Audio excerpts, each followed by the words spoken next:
Asante.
Io ti invito a terra.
Tembea kwa nyuma.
Nao watu wangu, tumekuja kwa shamba leo ndio tuanze sasa kuplan, tujue mahali choo itachimbwa, mahali tutaweka hiyo nini ya mbuzi, mahali pia tutajengea mwenye atakaa na mbuzi, na pia maji.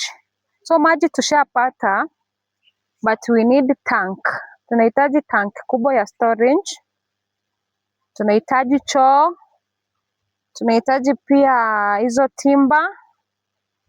Kama uko na miti yako kubwa kubwa, unaweza ongea na mimi juu nahitaji hizo mbao, na sioni nitanunua mbao kwa nini. Napanga ninunue mti nikatakate, hiyo ndio rahisi. So leo tumetembea kwa shamba yetu ndio sasa tuweze kupanga. Tumeamua tufunge mbuzi za maziwa juu tumefanya research, tukaona mbuzi ziko na demand na pia maziwa yake iko na demand kwa society. Juu nimekuja kurealize watu wengi wanatumia hayo maziwa. Kuna watoto wenye wameachwa na wazazi kama hawajanyonya, wanahitaji hayo maziwa. Nimekuja kurealize pia wale wenye wanaugua ugonjwa wa ukimwi bado wanatumia yale maziwa.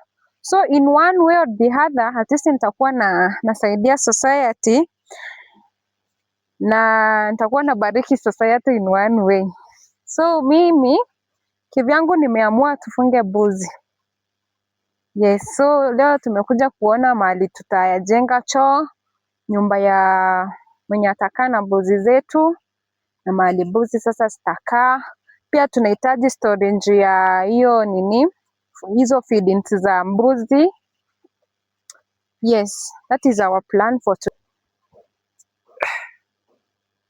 So tuna make progress. I think tumepata connection ya maji, ndio haijafika. Kwa sasa labda Jane ndiye atakuwa anatusaidia. The other thing pia yenye tutaweza kuaccomplish ni kupata mtu analisha mbuzi Meru. But at least karibu mali yenye tuko. So maziwa ya mbuzi sijui hata ukitisha Meru mnatoa wapi. So kama uko na idea, hebu ongeza hapo comment. Utakuwa umetusaidia sana. Tunahitaji pia hizo mbuzi. Tunataka mtu pia atatuchanua venye hizo nyumba zinapaswa kujengwa za mbuzi. So tunahitaji breeds mzuri zenye tutaweka kwa shamba. And I think that's it, na tutaanza. Ni pole pole tu. Ni project mrefu. Lakini I think the best thing ni kuanza. So ukianza, kile pesa inapatikana tunachimba kama ni choo. Kipatikana tunaanza kujenga. Zikipatikana tunaweka mbuzi. So kama uko hapo na unataka collaborate na sisi, maybe idea, maybe kujenga, ama labda uko na mbuzi zako, kuja tufanye project pamoja. Kama Meru Town hakuna mtu ana supply maziwa ya mbuzi, that means kuna market. There's a lot of market kwa watoto wadogo wenye wananyonya, maybe maziwa itoshi. There is market. Pia watu wagonjwa, wazee, the elderly people, juu maziwa ya mbuzi I have learned that iko na a lot of calcium. So for the elderly people pia wanahitaji hiyo maziwa, so there is a market inahitaji kufulfill, so we are still welcoming ideas. So tumetembea kwa shamba, tumepata connection ya maji polepole hadi tumalize hii project, tutaonyesha step zote. Subscribe.